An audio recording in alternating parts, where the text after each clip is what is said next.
Hello everybody. Now we are going to design a BCD to XS3 code converter. So first you should know what is a BCD. BCD is binary coded decimal. That means we know what is a decimal value. Decimal value is ranging from 0 to 9. So for this 0 to 9 we are going to have the XS3 code, means adding a plus 3 to the given value. So first you should know that this 0 decimal value is now converted to XS3 code by adding a 3, means corresponding value is 3. For 1 decimal equal and XS3 code is 4. So similarly for 2 it is 5, for 3 it is 6, 4 it is 7, and 5 it is 8, 6 9, 7 plus 3 it is 10, and finally for 9 the XS3 code value is 12. So here it is given in numerical system, that is decimal value, right? But actually it is a binary coded decimal. So we need to convert that values into binary values, decimal values as well as XS3 values into binary equivalent. So now we'll see the design steps one by one.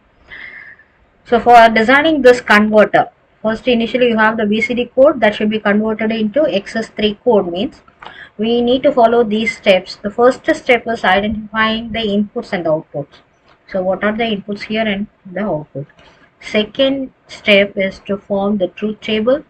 Truth table is a table which consists of the combination of inputs and their corresponding outputs. And step 3 is forming the K-map to get the simplified Boolean expressions. And final step is realizing the circuit from the obtained simplified Boolean expression. Okay, now we'll see one by one. So already we know that it is BCD as input and XS3 code as the output. Okay. So the second step is forming the truth table. So we are going to form the truth table, and in this the inputs are actually, if you have the 0 value, 0 can be represented as 0, as so 1 can be represented as 1, but when you have 2 it should be represented with the help of 2 bits, right? So it is 1 0. So in that case, see, for 9 actually we need 4 bits, so it is 1 0 0 1, isn't it? So on the whole we need to have 4 bits. So for 0 it is 0 0 0 0, for 1 it is 0 0 0 1, and for 2 the value of binary coded decimal is 0 0 1 0, for 3 it is 0 0 1 1. So how do we actually obtain this? It is using 8421 code. So the corresponding weightage for 3 means you can take this 2 and 1. 2 plus 1 gives you 3. So on that corresponding bits you put the values as 1 1. The remaining 2 they don't have the values, means you can put it as 0. Okay, this is how we obtain that coded values. Okay. So what is the value of 4? 4 is, here for this 4 alone you can put a 1. So the remaining will be 0. So it is 0 1 0 0. For 5 it is 0 1 0 1, because 4 plus 1. Okay. So like that you can fill up all these values here. So for 1 it is 0 0 0 1, and for 2 it is 0 0 1 0, and this is 0 0 1 1 for 3 decimal value. For 4 it is 0 1 0 0, 5 it is 0 1 0 1, 6 it is 0 1 1 0, then 0 1 1 1, 1 0 0 0 for 8, and 1 0 0 1 for 9. So we have completed this input, that is binary coded decimal. Then now we move on to this output. Output is XS3, right? So for 0, if you add a 3, then you will get it as 3. This is your XS3 code. So then you convert it into binary. So it is 0 0 1 1 for 3. So for 1 it is 4. So it is 0 1 0 0. For 2 it is 5. So it is 0 1 0 1. Then for 3 it is 6. So it is 0 1 1 0. For 4 it is 7. So it is 0 1 1 1. For 5 it is 8, so it is 1 0 0 0. Then for 6 it is 6 plus 3 is 9, so it is 1 0 0 1. 7 plus 3 is 10, so it is 1 0 1 0. For 8 it is 11, so 1 0 1 1. For 9 it is 9 plus 3 is 12, so it is 1 1 0 0. This is how we fill up the truth table, which shows the input and output combinations. Now the next step is getting the Boolean expression. Also we want to simplify it using K-map. So we are going for this K-map. The K-map actually is drawn for the output only. So how many output bits are there? 1, 2, 3, 4. So for each and every one we have to individually draw the K-map. Since we have 4 number of inputs bits, 4 bits are there, right? So you have to draw the 4 variable K-map. So we have drawn the schema. This is B3, B2. On the side it is B1, B0. So we number them as 0 0 0 1 1 1 1 0. Here also 0 0 0 1 1 1 1 0. Then these 16 cells are numbered here as 0 1. Then here the 2 3 4 5. Then here it is 6 7 8 9 10 11 12 13 14 and 15. Okay, in this we have to actually place.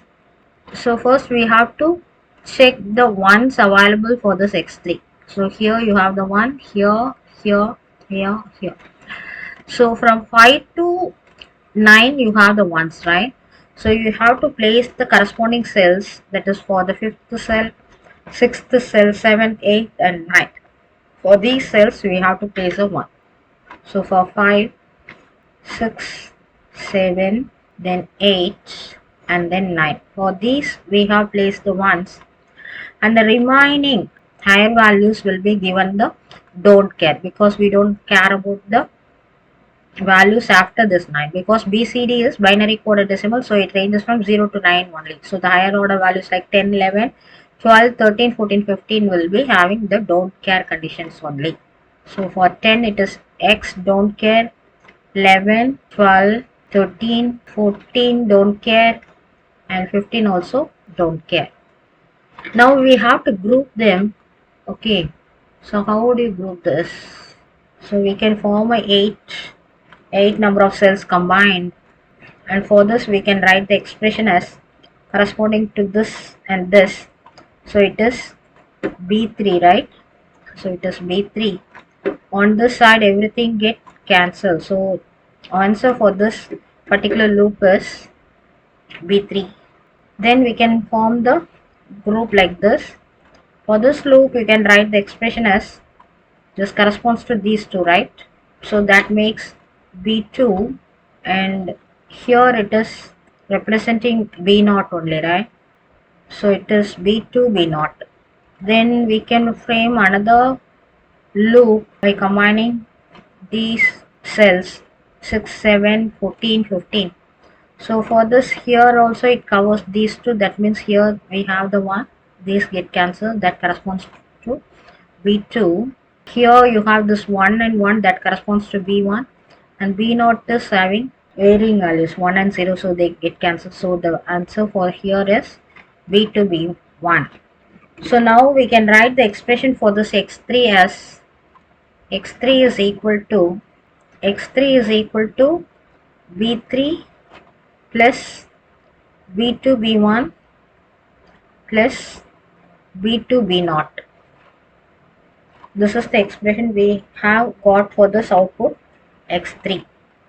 Moving on to the next, to find the expression for this output x2.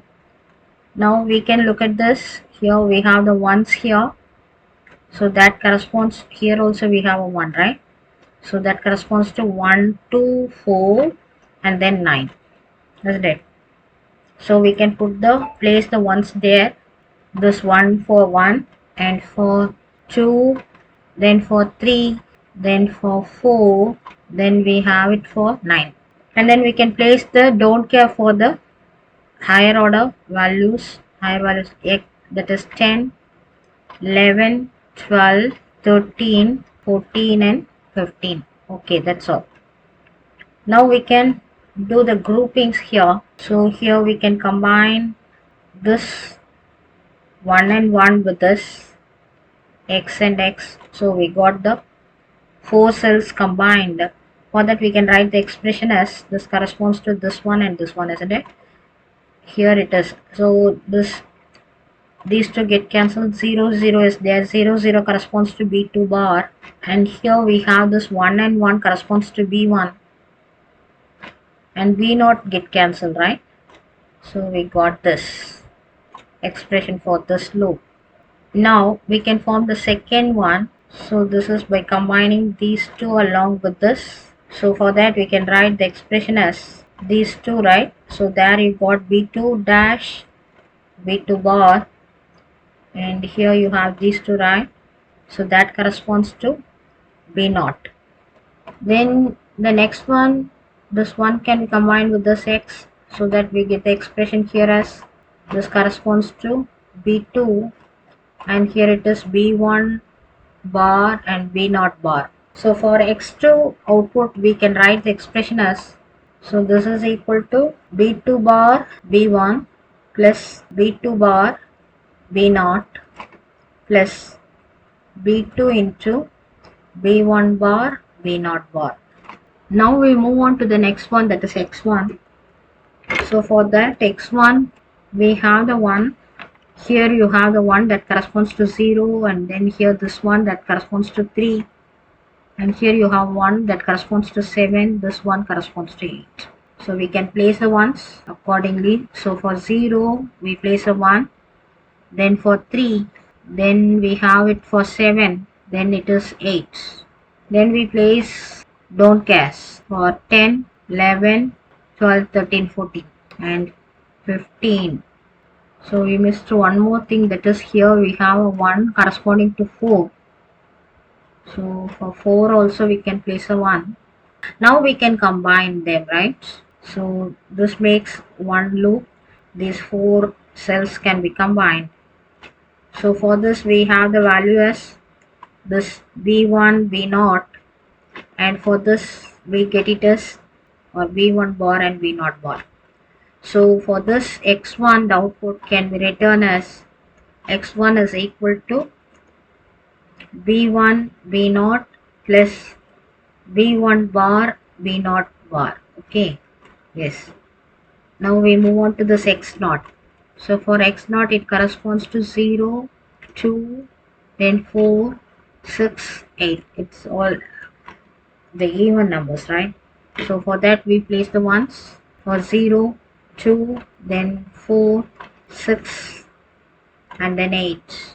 Then don't care values we place 10, 11 and for 12, 13, 14, 15. So now we can form the loop. So this 4 cells can be combined with this 4 cells to form a group of 8 cells. Okay, so for this we can write the expression as it corresponds to this thing. Here it is getting cancelled. For this when you take we will be getting it as B0 bar. That's it. So now you can write all the expressions here. So x3 is what? x3 is equal to B3 plus B2 B0 and plus B2 B1. We can actually simplify this so that the number of gates to be used can be reduced. So I am writing this as B3 plus, here B2 is taken outside as common, so it becomes B0 plus B1. Okay, so we will be using this expression, and you go for this x2. x2 is equal to B2 dash plus B2 bar B0 plus B2 bar B1 plus B2 into B1 bar B0 bar. Okay, so what here we can do is B2 bar can be taken outside, so that here you will be getting it as B0 plus B1 plus, if you take this B2 here, Using De Morgan's, this can be written as B1 plus B0 the whole bar. Okay, so this can be further simplified as, suppose if you consider this as A and this is B bar, here we are having on this side as A bar B. So that is equivalent to A exclusive R with B, right? So in that format we can write it. It is B2 exclusive R with B0 plus B1. So this expression we can use for this x2. Then what is x1? X1 we got it as B1 bar B0 plus B1 B0. So what is x1 is equal to B1 bar B0 bar plus B1 B0. So this can be written as B1 exclusive NOR with B0, XNOR gate. Okay, then X0 is equal to, that is equal to B0 bar. So we got all the expressions also in the simplified format. The next step is to realize them, that is we are going to draw the circuit diagram corresponding to that expression. So what is the expression for this x3? What we got it as x3 is equal to b3 plus b2 and it with b1 plus b0, isn't it? So we are going to do it. So this is, so here we have the inputs b3, b2, b1 and then b0. So now we are going to take the connection from here. This is b3 and then we take the connection from b2, then b1 and b0. So first we can realize this, right? What it is b1 plus b0. So we take the connection from here, b1 and then b0. Here you have this, which operator? It is plus operator. Plus operator means it is OR gate. So we are going to draw the OR gate now. Then it is ANDed with this b2. So we are going to have this. So these two we are going to combine using AND gates. So then we have this plus symbol, right? So these are combined with this OR gate. Okay, so we have got this x3 implemented. Now we are moving on to this x2. So x2 expression is b2 exclusive OR with b0 plus b1. So first we will be realizing this b0 plus b1. Already we got this here. So we can take the connection from here, this one, right? See, b0 plus b1 is already available, OR gate. Okay, so we can take it out. Then it should be exclusive OR with this b2. So take the connection from this b2. You can now use the XOR gate. So this is the symbol for XOR gate. So this is your x2 output. Now we can go for this x1. What is your x1? X1 is equal to b1 x0 with this b0, right? So you have to take separately this b0 and b1. Okay, we'll take the connection from here. This is b0, this is b1, this is b0. So we are going to draw the XNOR. This is your x. So this output is x1. Now finally we have this last x0, that is equal to b0 dash or b0 bar. So it is nothing but taking the connection from this b0, giving it to an inverter. So we got this x0. So these are the outputs. Okay, so we have actually designed this BCD to XS3 code converter. Okay, that's all. Hope you have understood.